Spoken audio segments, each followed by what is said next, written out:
제가 이번 주에 이제 우리 은서자매가 수고를 해줘서 교회 수련회 포스터를 하나 만들어서 그걸 SNS에 이제 올렸습니다. 그랬더니 이제 페이스북에 우리 수련회 포스터를 보신 우리 동기 목사님이 댓글을 달았어요. 어떻게 달았냐면 화이팅 포구 교회 이렇게 달았더라고요. 포구 교회. 이게 무슨 유치한 포구 교회가 뭐겠어요? 창건아, 포구 교회가 뭐겠노?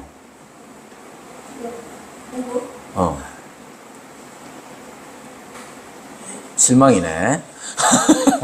하진아 뭐겠어? 그래, 포구 교회 화이팅 이래놨길래 이게 뭔가 순간 보는 순간 포구 교회는 포항교회 나라 교회구나 이렇게 다시 묻진 않았습니다. 확실할 것 같아서. 그런데 이 약간은 유치해 보이는 이 줄임말에서 우리 교회가 어떤 교회가 되어야 할지를 다시 생각해 봤습니다. 그 생각은 포구라는 단어에서 마찬가지로 유치하게 뻗어나간 것인데, 포구교회 그러길래 그래, 우리 교회는 포근한 교회지. 우리 창근이가 우리 교회를 횡복한 교회라고 해가지고 횡복한 교회라고 했잖아 네가. 그와 비슷하게 포구라는 단어에서 유치하게 뻗어나간 생각, 우리 교회는 포근한 교회가 되었으면 좋겠다, 그런 생각을 했습니다. 여기 함께하는 우리 여러분은 우리 교회가 어떤 교회가 됐으면 좋겠습니까? 포근한 교회가 됐으면 좋겠습니까? 그렇죠. 여러분, 제가 자주 말씀을 드리지만 우리가 교회 신앙생활을 하면서 교회에 대한 어떤 나름의 그림을 그리지 않으면 신앙생활 제대로 할 수 없습니다. 이건 확실하게 말씀드리는 겁니다. 여러분이 내가 신앙생활을 합니다, 기독교 신앙인입니다 라고 했을 때, 기독교 신앙인이기 때문에 우리 교회는 어떤 교회가 되어야 한다라는 그림을 그리지 못하면 신앙생활, 이게 좀 과하게 표현하면 신앙생활을 제대로 할 수 없습니다. 자기 나름이라 할지라도 교회에 대한 그림을 그릴 수 있어야 돼요. 우리 교회는 이런 교회가 되었으면 좋겠어. 지금 내가 보기에 우리 교회가 그렇지 않다 하더라도 교회는 이렇게 돼야 돼 라는 그림을 스스로 그릴 수 있어야 합니다. 물론 처음에는 대단히 유치할 수도 있고 성경적인 모습이 충실하지 못할 수도 있습니다. 그러나 확실하게 가지고 있어야 하는 첫 번째는 교회는 이러이러해야 돼. 여러분, 많은 사람들이 교회를 다닌다고 하는 많은 사람들이 교회에 대한 교회에 대한 그림을 그리지 못합니다. 여러분들 주변에 교회 다니는 분들한테 한번 물어보세요. 어떤 교회가 좋은 교회냐? 또는 당신이 다니는 교회가 어떤 교회여야 좋겠느냐? 그랬을 때 그림을 그릴 수 있어야 돼요. 우리 교회는 이러이러했으면 좋겠어. 거기에 더 나아가 그런 그림이 필요한 이유는 뭐냐면, 그래야 내가 할 수 있는 일과 해야 하는 일을 찾기 때문에 그렇습니다.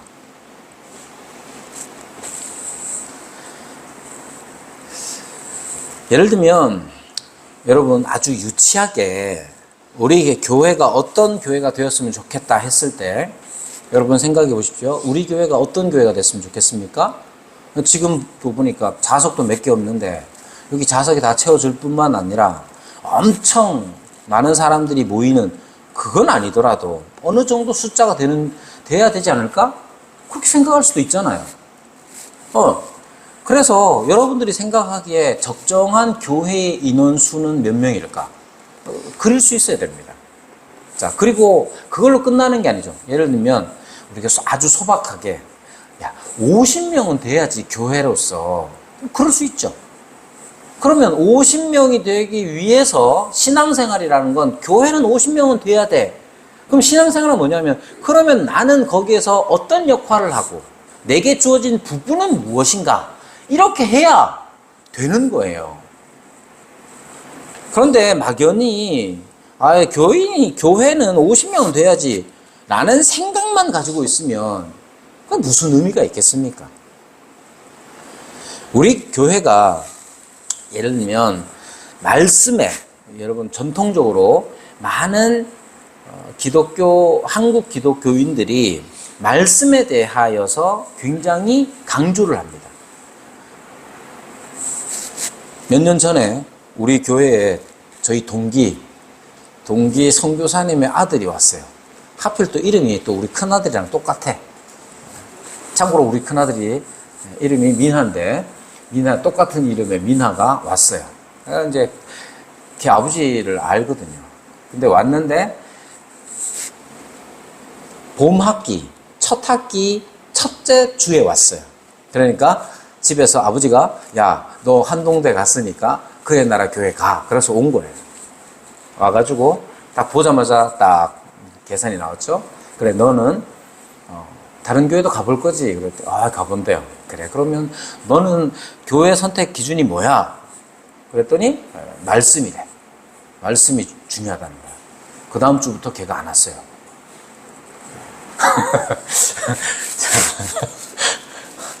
자, 여러분, 우리 한국교회 교인들은 다 말씀을 중요하게 여깁니다.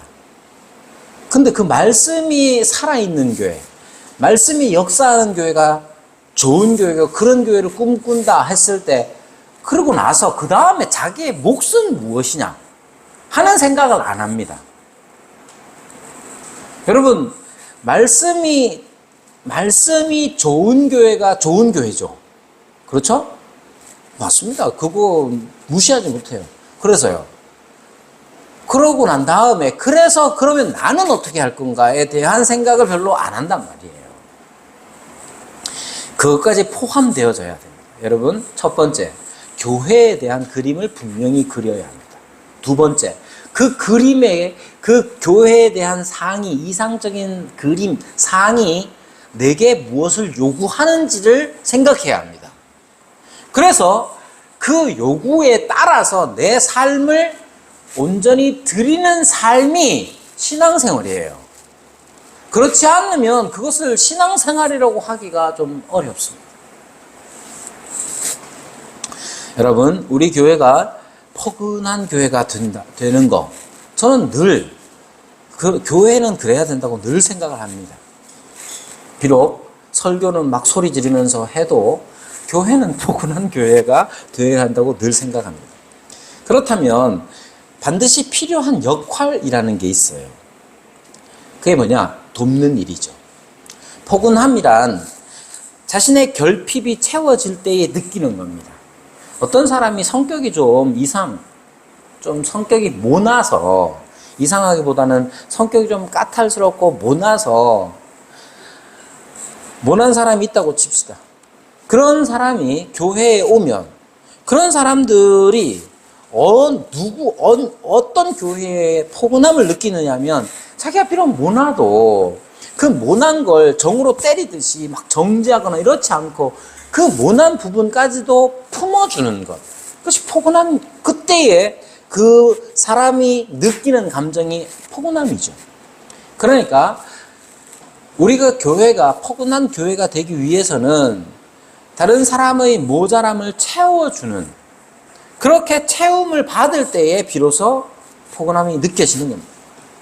결핍, 이것은 언제나 있었고, 또 하나님께서 태초부터 사람을 지으시면서부터 결핍이라고 할 수는 없고, 다른 무언가가 언제나 다른 점들이 늘 있었습니다. 대표적으로 태초에 하나님께서 사람을 지으실 때에 남자와 여자로 지으셨죠.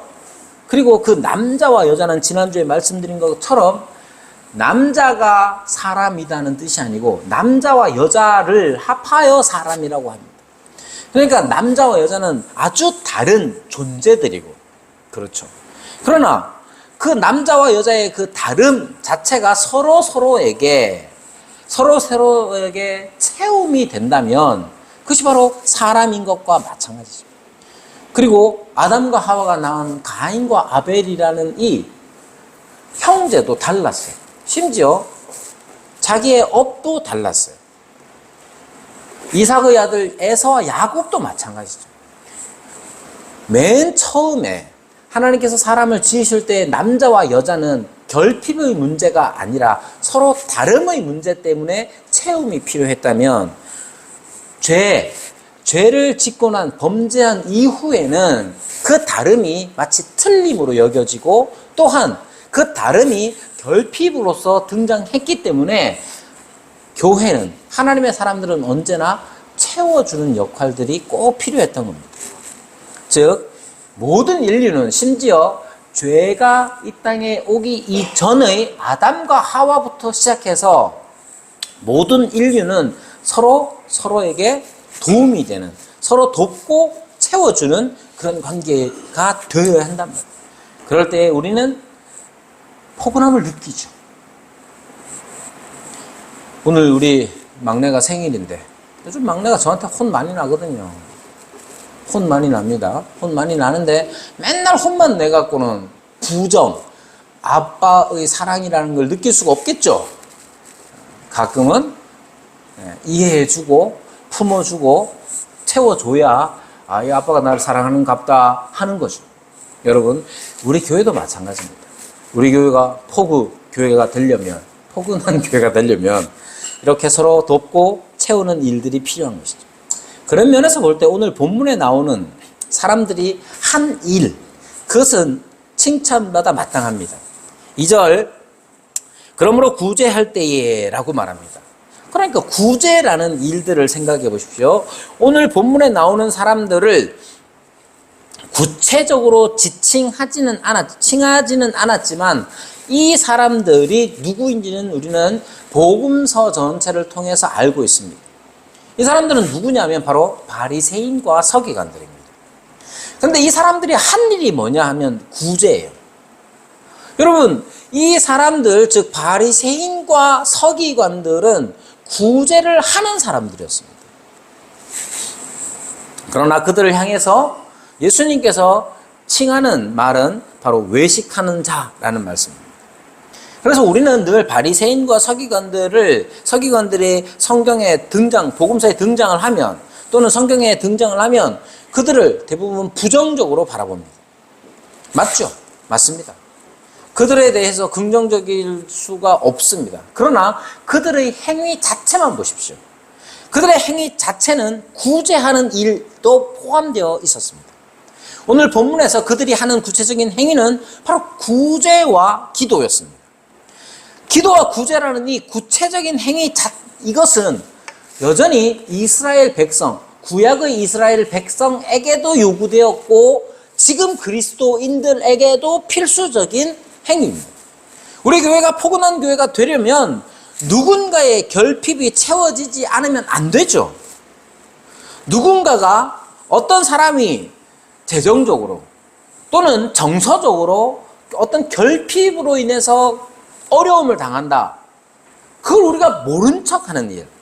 사실 교회 안에서 재정적 결핍이라는 거가 대단히 조심스럽죠.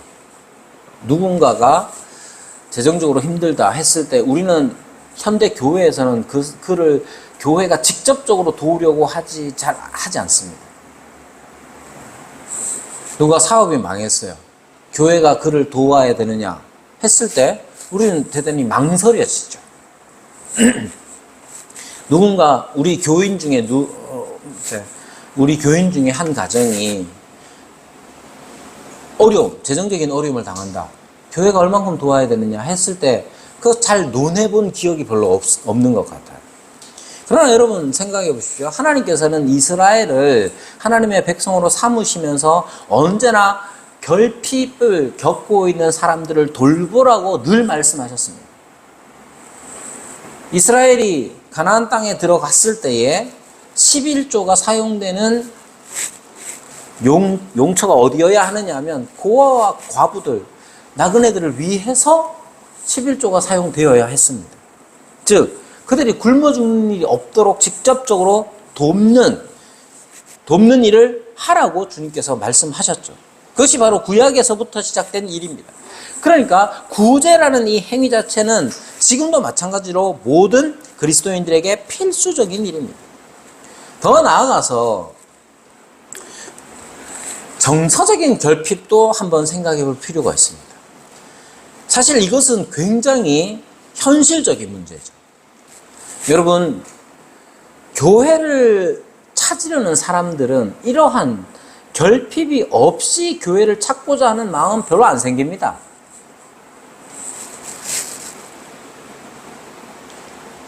몇 주 전에도 이반석이라는 분이 찾아왔어요. 그래가지고 자기가 이제 포항공항에 일하게 됐다면서 그 많은 말을 했어요. 자기가 주기철 목사님 사역하던 교회의 할아버지가 그 교회 담임 목사님이셨고 뭐부터 시작해가지고, 근데 요는 뭐겠어요? 자기가 지금 넘어져서 돈이 없고 지갑도 안 가져왔고 핸드폰도 안 된다는 거예요. 끝까지 돈을 얼마를 주고 이 사람을 보낼까 생각을 했습니다. 근데 끝까지 돈을 요구는 하지 않았어요. 그때 마침 저도 지갑을 안 가져와가지고 현찰을 뽑아줄 수도 없었어요. 그리고 입금이라도 시켜줄까 했는데 그분이 핸드폰이 없다고 하니 아무런 할 일이 없었어요. 하지만 굳게 자기가 CCC 활동도 했고 CCC가 아니고 YM 예수전도단 활동도 했고 찬양 인도도 했다길래, 그러면 우리 예배당도 소개해 드릴게요 하고 이제 여기까지 모시고 와가지고 주일날 오십시오라고 했는데 안 왔어요. 여러분, 교회에는 누가 찾아오느냐? 그런 분들만 찾아왔어요, 우리 교회에.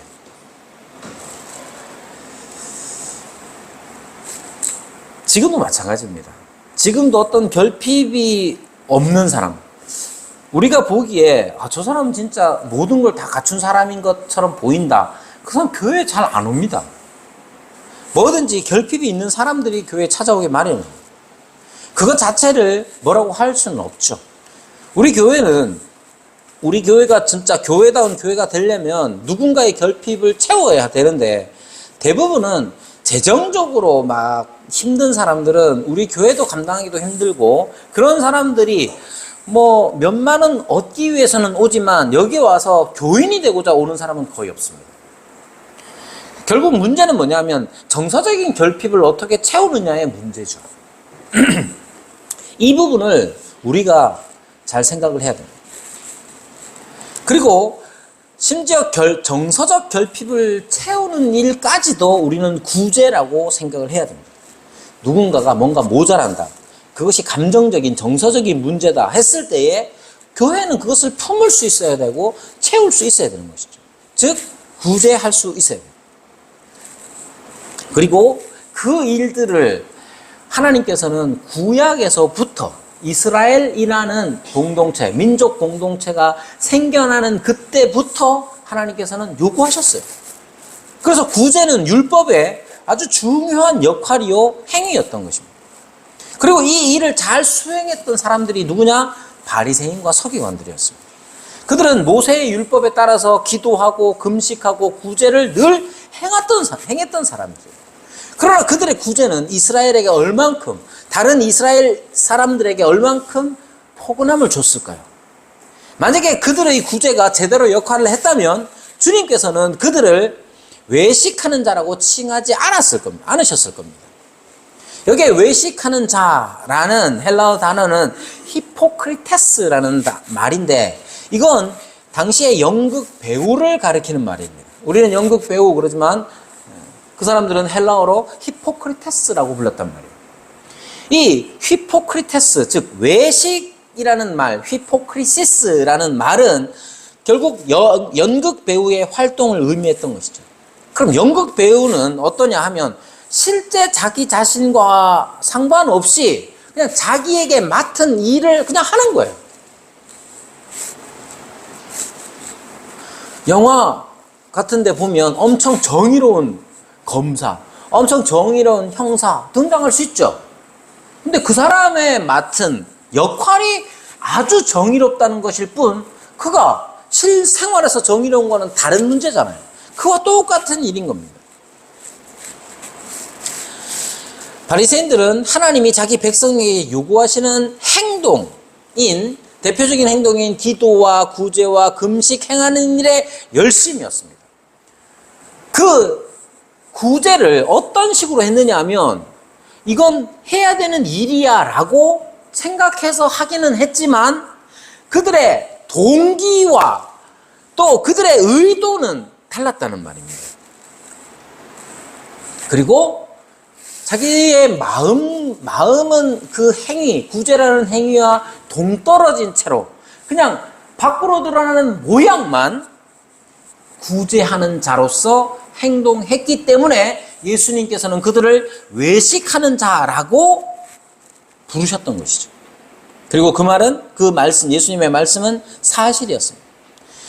그들은 하나님께서 원하시는 것에 초점을 맞추지 못하고 자기 의를 드러내는 일에 함몰되었습니다. 바로 이것이 오늘 우리가 생각해야 하는 허영이라는 것입니다. 허영이라는 것이 바로 이 바리새인들의 죄를 나타내는 표현입니다. 그리고 이 허영이라는 것은 언제나 현대 이전의 대부분의 시대에 이것은 죄악으로 여겨졌던 말입니다. 그런데 허영이라는 것이 현대에 와서는 매우 이상하게도 굉장히 인기를 얻고 있습니다. 어떻게 인기를 얻느냐 하면, 사람들은 대부분 숭배의 본성이 있는데, 허영이라는 것이 바로 멋진 사람들을 숭배하면서 생겨나는 일입니다. 즉, 허영이라는 것은 외모와 삶의 방식을 모방하기 위해서 노력하게 한다는 점에서 인기를 얻고 있는 것이죠. 허영이라는 것은 결국 타인의, 다른 사람의 인정과 칭찬을 지나치게 받으려는 그런 욕망을 의미합니다. 간단하게 얘기해서 허영이라는 것은 나 자신을 알리고 다른 사람들에게 칭찬을 받고자 하는 욕망, 그것이 바로 허영인 것이죠. 현대시대에는 여러 미디어의 발달로 인해서 이 허영, 다른 사람들의 칭찬을 갈구하는 이 욕망이 극도로 발달되어 있습니다.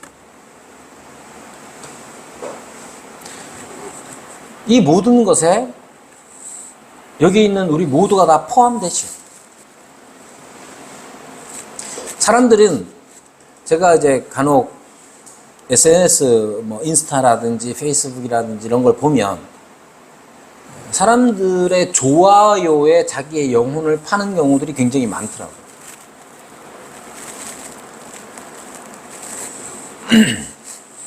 아우구스티누스의 고백록에 보면 이렇게 말합니다. 어느 날 이 어린 시절의 아우구스티누스가 이웃집 배를 훔치기로 마음먹습니다. 왜 배를 훔칠까요? 정근아, 배를 왜 훔치겠노?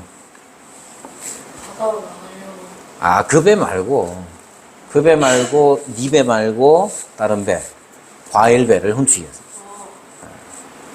배를 왜 훔치게요? 왜 훔치게요? 네. 그러면 다행일 텐데, 이 아우구스티누스는 배가 고프지 않았어요. 그리고 배를 많이 훔친 다음에 그 배를 어떻게 했냐면 모두 돼지들에게 줬습니다. 그럼 왜 훔친 거겠어요? 재미로 훔친 거예요, 재미로. 근데 생각해보세요. 재미로 배를 왜 훔칠까요? 아우구스티누스는 이렇게 말합니다. 자기가 혼자 있었다면 결코 배를 훔치지 않았을 것이다.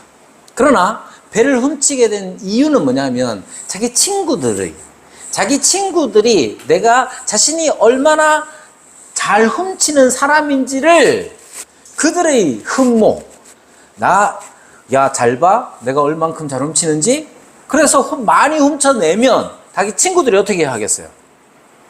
와, 이놈 이거 대단한 놈이네. 그런 방식으로 자기 친구들에게 깊은 인상을 남겨주고 싶어서 그는 배를 훔쳤다고 고백합니다. 그러니까 결국 인정받고 싶은 욕망, 그 인정이 누구에게로부터 오느냐는 상관없이 누구에게든지 나 자신이 인정받고 받고 싶은 그 욕망이 배를 필요 이상으로 훔치게 만들었다는 것이죠. 이건 되게 유치해 보이지만 이러한 욕망이, 즉 칭찬받고 싶어하는 이 욕망이 어떤 경우에는 사람을 눈으로 보기에 성공으로 이끌어 가게도 합니다. 어떻게 그렇게 하느냐 하면 이 아우구스티누스는 인정받고 싶은 욕망과 그에 상응하는 수치심에 대한 두려움으로 공부를 잘했습니다. 인정받고 싶은 욕망, 또 거기에서 제대로 성적을 못 내면 수치스럽다는 이것 때문에 공부를 열심히 해가지고 제가 우리 애들한테 하는 방식이죠. 수치심과 더불어 인정받고 싶은 욕망을 자극하여서 공부하도록. 애들이 말은 잘 안 듣지만 아우구스티누스는 그래서 수사학에 있어서 아주 뛰어난 학자가 됩니다.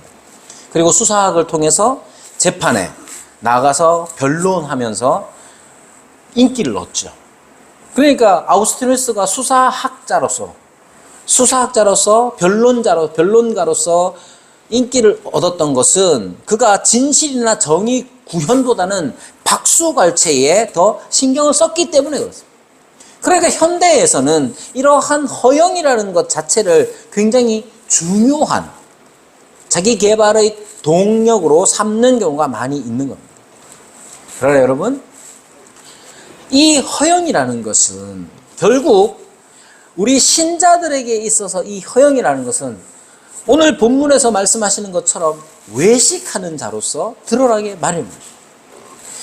이 바리새인들이 지금 구제하는 이유는 뭐냐 하면 그것이 하나님의 뜻에 합당하기 때문이 아니라 구제함으로써 자기가 인정받는 여러 가지 점 때문에 그렇습니다. 이 본문은 아니지만 누가복음 같은 데 보면 바리새인이 기도와 구제와 11조에 얼마나 열심인지를 압니다. 그러나 자기가 행하는 기도와 구제와 이 11조 자체를 어떤 식으로 사용하느냐 하면 그렇게 말합니다. 자기가 기도하면서 하나님 감사합니다. 그 다음에 중요한 게 이거예요.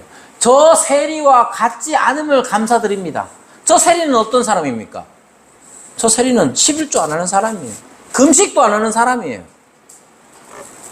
그러나 주님께서 원하시는 것은 뭐냐 하면 그 세리처럼 하나님의 전에 와서 가슴을 치며 하나님 앞에 마음으로 죄를 고백하고 마음을 다하여 죄를 고백하고 하나님 앞에 회개의 기도를 드리는 거였어요.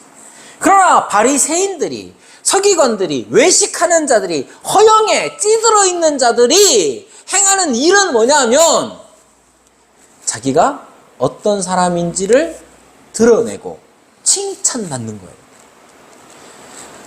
여러분, 이러한 허영으로 인해서 인류는 많은 진보와 또 많은 도움을 받기도 합니다.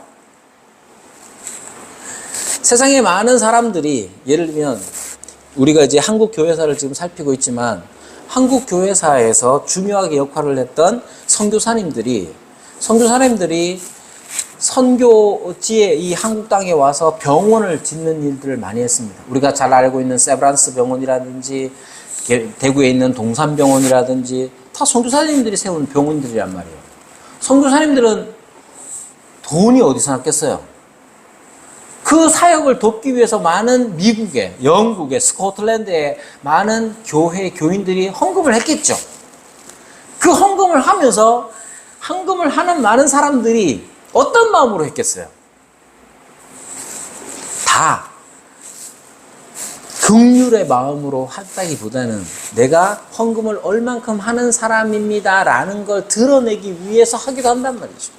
그래서 허영이라는 것 자체가 결과적으로 보면 한국 땅에도 많은 교회를 세우고 병원을 세우고 학교를 짓는 일에 허영이라는 것이 활약하기도 했습니다.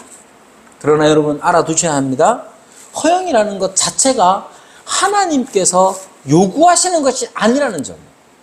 허영이라는 것은 결국 어떻게 되든지 간에 무엇이 되든지 간에 내가 다른 사람들에게서 인정받고 칭찬을 받고 싶어 하는 욕망인 거예요. 그리고 이것은 좋은 일에만 발현되는 게 아닙니다. 수많은 많은 깡패들, 조폭 집단들, 그들도 허영심에서 그 악한 일들을 행하는 거예요. 그뿐만 아니라 좋은 일에, 우리가 보기에 아주 좋은 일에도, 여기 본문에서 말하는 구제와 같은 일에도 허영이라는 것이 역사한단 말이에요. 그러니까 우리가 신앙생활을 하면서 교회다운 교회가 무엇인지 떠올리고 그 일을 위하여서 나 자신을 주께 드리는 그 귀한 헌신을 할 때에도 허영의 함정에 빠지지 않도록 해야 합니다. 허영이라는 것은 다시 말씀드리지만 사람들이 나를 볼 때에 그 사람들에게서 내가 인정받고 그 사람들, 지금 여기 앉아있는 우리 사람들에게 인정받고 또 칭찬받는 것에 초점이 맞춰질 때에 그것을 허영이라고 하는 거예요.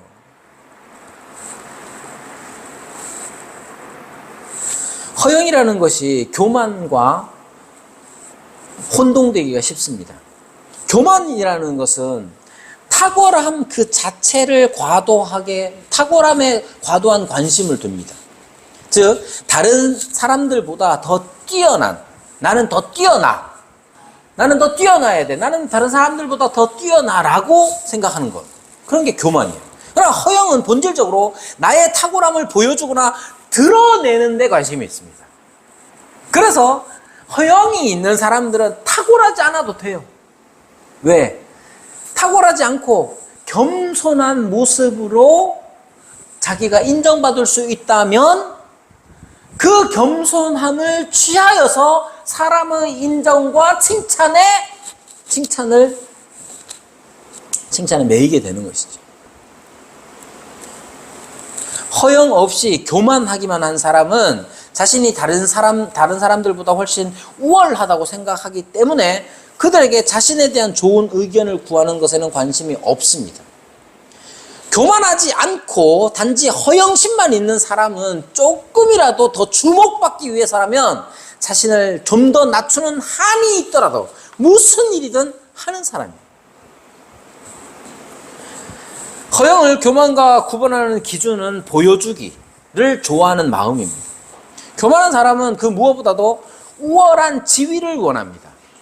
허영에 사로잡힌 사람들은 가장 많은 관심과 박수를 얻는 그것에 초점을 두기 때문에 그걸 하면 뭐든지 하는 게 바로 허영에 사로잡힌 사람입니다. 여러분, 우리가 이렇게 허영이라는 것에 속아 넘어가기 쉽다는 사실을 잊으면 합니다. 허영이라는 것은 자기 자신이 진짜로 원하는 것이 무엇인지를 자꾸만 속입니다. 그래서 자기가 진짜로 원하는 것은 다른 사람들의 인정이고 칭찬인데 그걸 위해서 내가 좋은 일, 구제든 기도든 영적인 어떤 일, 영적인 가치가 있는 일에 자기가 헌신한다는 사실. 그렇게 헌신하면서 진짜로 원하는 건 다른 사람들의 인정이라는 점을 알아차리지 못하게끔 만드는 것이죠. 그래서 허영이라는 것이 우리가 언제나 사로잡힐 수 있습니다. 여러분, 어린 아이들도 그렇고 저 같은 목사도 마찬가지입니다. 허영이라는 게 제게 없느냐? 그렇지 않아요. 저도 있어요. 그러니까 모든 사람들은 허영에 사로잡힐 수 있다는 사실을 두려운 마음으로 기억을 해야 합니다. 원래부터 겸손한 사람, 근데 그 겸손으로 인해서 겸손이 인정받는다고 여겨지면 거기에 천착하게 되는 것이죠. 그래서 허영을 치료하는 길은 뭐냐 하면 초점을 바로 맞추는 데 있습니다. 여러분, 언제나 초점을 어디에 맞춰야 하느냐 하면 자꾸 자기 자신에게 초점을 맞춰서는 허영에 사로잡히기가 쉽습니다. 오직 하나님께 초점을 맞춰야 합니다. 하나님께서 받으실 영광에 초점을 맞추는 일이 우리의 허영을 치료하는 길입니다. 또 하나, 허영을 치료하기 위해서는 무엇이 필요하냐 하면 칭찬도 필요합니다. 자, 물론 초점은 어디에 가야 하느냐 하면 하나님의 칭찬에 가야 합니다. 하나님의 칭찬에 있어야 합니다. 허영에 빠진 그런 사람들은 사람들의 인정과 칭찬에 목말라 하기 때문에 본인이 그런 사람이라면 나의 칭찬은 하나님께로부터 오는 것이다. 하나님이 나를 칭찬하실 때에 그것이 참된 칭찬이다 라고 깨닫는 게 중요합니다. 그래서 과하게 표현하자면 사람들이 다 안 알아줘도 하나님은 나를 아시니 하나님께 인정받는 것으로 나는 만족하겠다 하는 다짐이 늘 있어야 합니다. 그러나 우리가 공동체적으로 이렇게 교회적으로 생각해 보면 누군가 허영에 약한 사람들이 분명히 있어요. 그런 사람들 어떻게 해야 되겠어요? 야, 허영 떨지 마 라고 비난하기보다는 그가 행한 작은 일에 대해서 우리는 서로 인정해주고 칭찬하는 사람이 되어야 합니다. 여러분, 우리는 아직까지 죄로 물든 육신을 가지고 있어서 허영의 죄에 빠지기가 쉬워요. 저도 그렇고 여러분도 그렇고. 그러면 이걸 언제까지 하느냐 했을 때 죽을 때까지 우리는 허영의 죄를 이겨내기가 어렵습니다. 다만 허영이 너무너무 심각한 죄로 빠져들기 전에, 즉 허영 때문에 거짓을 행하고 허영에 사로잡혀서 거짓말을 하는 자가 되는 일이 우리 교회 교인들 가운데 일어나지 않도록 작은 칭찬을 아끼지 않는 사람이 되어야 합니다. 우리 교회 안에서. 그건 연약한 사람들을 돕는 일이에요. 그리고 그냥 칭찬만, 어떤 사람이 허영적인 사람이 있다면 그 사람의 하는 일들에 대해서 인정하고 칭찬하는 일, 그걸로 끝나는 게 아니라 하나님께서 더 크게 갚으신다는 사실을 우리가 서로 인정하는 일도 꼭 필요한 일입니다. 그리고 혹시나 잘 안 되거든 우리는 광장이 아닌 골방으로 가야 합니다. 오늘 본문에서도 이어지는 말씀이 바로 그것이죠. 기도할 때에 외식하는 자와 같이 하지 말라. 그들은 사람에게 보이려고 회당과 큰 거리 어귀에 서서 기도하기를 좋아하느니라. 이 바리새인들이 왜 기도를 회당에 가가지고 큰 거리에 가가지고 하느냐 하면, 바리새인들은 자기들이 일반 이스라엘 사람들을 계몽시켜야 한다고 생각했습니다. 그들을 깨우치고 그들을 계도해야 한다고 생각했어요. 이스라엘 사람들이 다 기도를 잘했을까요? 그렇지 않아요. 창건이 기도 잘하나 안 하나? 잘 안 합니다. 그럼 어떻게 하면 창건이를 기도하게 만들까? 어떻게 하면 기도하게 만들까? 바리새인들은 그런 생각을 한 거예요. 이 사람들이 기도하는 사람을 못 봤구나. 그럼 내가 기도하는 모습을 보여줘야 저들이 어떻게 기도하는지를 나를 보고 알 수 있겠구나 하는 의도를 가진 거예요. 야, 어떤 사람이 회당이나 아니면 큰 거리 광장에 가가지고 막 기도를 합니까? 한동대 가니까 그런 경우는 있더라고요. 한동대 가니까 광장에서 막 기도하더라고요. 저게 그런 생각을 하긴 했지만 그 사람들도 마찬가지예요. 예를 들면 실제로 한동대 옛날에는 진짜 잔디밭에서 기도 모임을 해요. 왜 그렇게 하느냐? 그 사람들이 어떤 사람들인지 학생들이 다 알아요. 북한 기도 모임, 이런 모임의 사람들이거든요. 그 사람들이 왜 광장에서 기도하겠어요? 그렇게 해서 자기 모임을 알리고 북한이나 어떤 다른 기도의 제목들을 널리 알리기 위해서 그러는 거예요. 근데 거기에 뭐가 스며듭니까? 허영이 스며들죠. 그래서 사람들이 볼 때, 저 사람들은 기도하는 사람들이구나 라고 하는 인정에 목말라서 칭찬, 광장으로 나가 기도하는 경우가 있단 말이에요. 그래 여러분, 바리새인과 서기관들이 여기 회당과 큰 거리 어귀에 서서 그렇게 기도하는 이유는 뭐냐 하면 단지 그냥 교만하기 때문이 아니에요. 그들에게는 어떤 분명한 목적이 있었어요. 이스라엘 사람들 기도 잘 안 하는데 우리가 기도가 어떻게 해야 하는지를 우리가 보여주자. 그래 저 사람들 기도할 것 아니야 라는 의도를 가지고 있었어요. 그러나 허영의 죄가, 허영의 마귀가 그것을 그냥 두지 않습니다. 어떻게 합니까? 그저 그것을 함으로써 바리새인은 진짜 기도 열심히 하는 사람이야 라는 인정과 칭찬을 돌리게끔, 그것을 취하게끔 만드는 것이죠. 그러니까 여러분, 우리 모두 다 허영이라는 죄악에 넘어가기 쉬운 우리 모두가 해야 하는 일이 뭐냐? 작은 칭찬, 사람에게서 오는 작은 칭찬에 사로잡히지 말고 하나님의 칭찬을 바라보아야 하는 거예요. 잘 안 될 때 어떻게 해야 되느냐 하면 광장으로 나가는 게 아니라, 큰 거리 어귀로 나가는 것이 아니라 골방으로 가야 되는 겁니다. 자기 칭찬을 위해서 많은 사람 앞에서 떠드는 자가 되지 말고 골방으로 가서 하나님을 대면하는 자가 되어야 하는 겁니다. 하나님은 그 골방을 하나님의 영광으로 가득 채우실 것이고, 그 영광을 인하여서 우리는 다시 골방을 나와서 주님의 말씀에 순종하게 될 겁니다. 그러니까 허영을 이기는 게 뭐냐? 혼자만 이길 수 있는 게 아니에요, 허영은. 왜?